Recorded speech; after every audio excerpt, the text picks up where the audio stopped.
मौसम की तैयारी तिलारी वन में ठंड दस्तक दे रही थी। सभी जानवर आने वाले कठिन मौसम के लिए तैयारी करने में लगे हुए थे। एक पेड़ पर रहने वाली चिड़िया भी उनमें से एक थी। हर साल की तरह उसने अपने लिए एक शानदार घोंसला तैयार किया था और अचानक होने वाली बारिश और ठंड से बचने के लिए उसे चारों तरफ से घास फूस से ढक दिया था। सब कुछ ठीक चल रहा था कि एक दिन अचानक ही बिजली कड़कने लगी और देखते देखते घनघोर वर्षा होने लगी।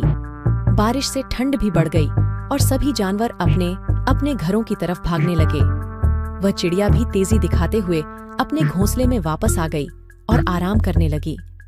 उसे आए अभी कुछ ही वक्त बीता था कि एक बंदर खुद को बचाने के लिए पेड़ के नीचे आ पहुंचा। चिड़िया ने बंदर को देखते ही कहा, तुम इतने होशियार बने फिरते हो तो भला ऐसे मौसम से बचने के लिए घर क्यों नहीं बनाया? यह सुनकर बंदर को गुस्सा आया, लेकिन वह चुप ही रहा और पेड़ की आड़ में खुद को बचाने का प्रयास करने लगा। थोड़ी देर शांत रहने के बाद चिड़िया फिर बोली, पूरी गर्मी इधर उधर आलस में बिता दी, अच्छा होता अपने लिए एक घर बना लेते। यह सुन बंदर ने गुस्से में कहा, तुम अपने से मतलब रखो, मेरी चिंता छोड़ दो। थोड़ी ही देर में हवाएं भी तेज चलने लगीं और अब बारिश रुकने का नाम नहीं ले रही थी।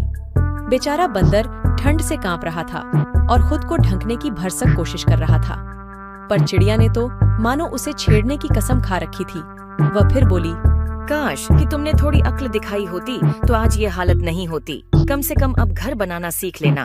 इतना सुनते ही बंदर गुस्से से तुरंत ही पेड़ पर चढ़ने लगा और बोला, भले मैं घर बनाना नहीं जानता, लेकिन मुझे तोड़ना अच्छे से आता है। और ये कहते हुए उसने चिड़िया का घोंसला तहस नहस कर दिया।